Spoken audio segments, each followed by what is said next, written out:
नमस्कार साथियों, मैं मेरा परिचय शॉर्टकट में देना चाहता हूँ और एक मैं कविता आपके सामने सुनाऊंगा। मेरा नाम कछुलाल मालवी, गांव चिलोचा, पोस्ट केतलाय, जिला शाजापुर में मध्य प्रदेश का निवासी हूँ।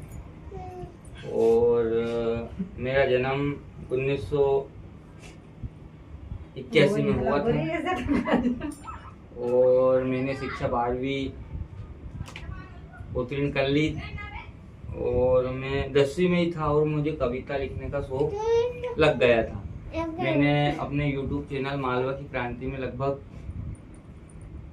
अधिक कविताएं डाली और एक ये कविता मैंने लिखी है। इसको भी मैं सुनाने की कोशिश करूँगा। एक तो हिंदुस्तान को मजबूत करने में जवान और किसान, ये दोनों ही पक्ष का महत्वपूर्ण योगदान है। जवान जो सीमा के ऊपर रात दिन पहरे देते हैं, उनको भी अग्निवीर में मतलब 4 साल में समेट के रख दिया, ये बहुत चिंता का विषय है। और किसान के साथ क्या हो रहा है, क्लाइमेट की बेरुखी से सोयाबीन है जो एकदम आप के सामने है, किसी से छुपी नहीं है कि सोयाबीन की क्या स्थिति हो गई और किसान की क्या मनोदशा है। ठीक है, कुछ प्याज उत्पादक किसान जो प्याज से अपनी आजीविका चलाते थे, भारी भरकम उसमें लागत लगाते थे, उनकी मनोदशा क्या है उससे भी आप जानते हो। मतलब प्याज का रेट आज 22 तारीख है, 22 सितंबर 2025, कंफर्म नहीं पता है 22 से कितनी है, लेकिन अम्मास की आज मेरी छुट्टी है। मैं ज़मीन के साथ मिस्त्री का भी काम करता हूँ।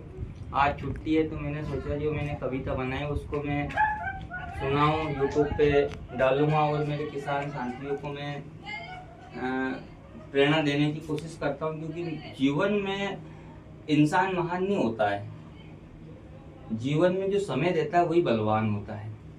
मैंने एक पुस्तक में पढ़ा था, भगवान श्री कृष्ण जब एक समय उनका था, भगवान वो तो पूरी सृष्टि के संचालन करने वाले थे।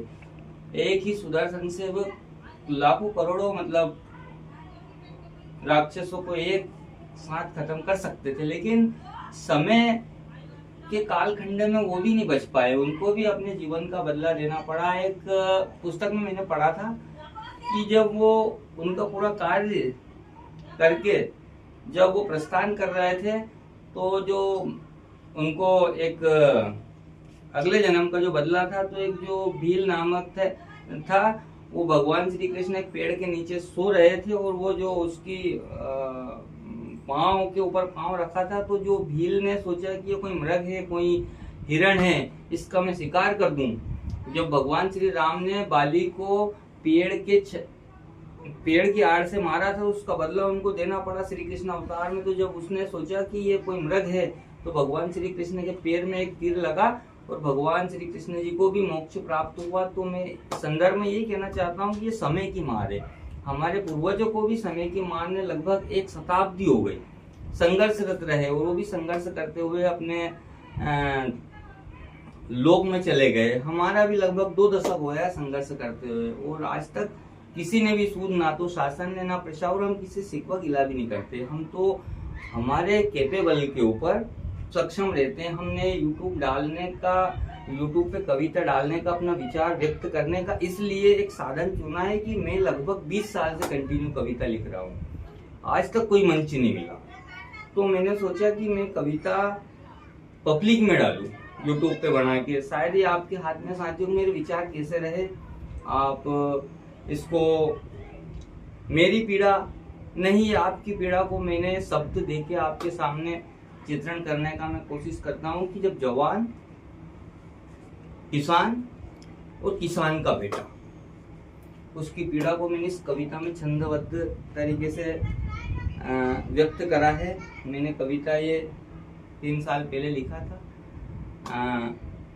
किसान क्या होता है और किसान का बेटा ही सैनिक बनता है और उसकी जो जिम्मेदारियां है वो मैं आपके सामने रखता हूँ कि एक किसान का बेटा क्या चाहता है। कि जिसका सीना चीर के मैंने अन्न उगाना सीखा, जिसका सीना चीर के मैंने अन्न उगाना सीखा और उसी अन्न से लालन पालन और पढ़ा में लिखा। और उसी अन्न से लालन पालन और पढ़ा में लिखा। और जन्मदायिनी माता तो साथ मेरा छोड़ देती है।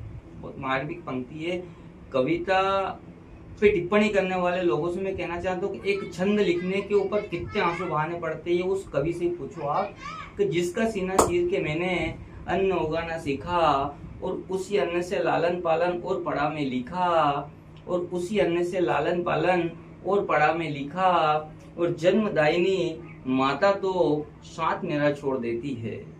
और जन्मदायिनी माता तो साथ मेरा छोड़ देती है, क्योंकि माता नाशवार होती है, ये समय के साथ क्षय हो जाता है। कि जन्मदायिनी माता तो साथ मेरा छोड़ देती है और अंत समय तक जन्मभूमि तो अपना फर्ज निभाती है।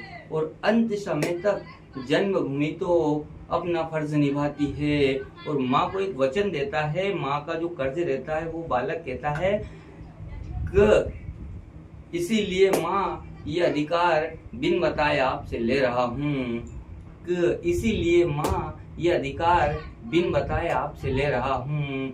और दूध का जो कर्ज है तेरा मातृभूमि को दे रहा हूँ। और ये ना समझो माँ के लिए कहता है कि ये ना समझो माँ कि चिरनिंद्र में ले रहा हूँ। कि ये ना समझो माँ कि चिरनिंद्र में ले रहा हूँ। अब की बार मैं फिर तेरी कोख से जन्म ले रहा हूँ। कि अब की बार मैं फिर तेरी कोख से जन्म ले रहा हूँ।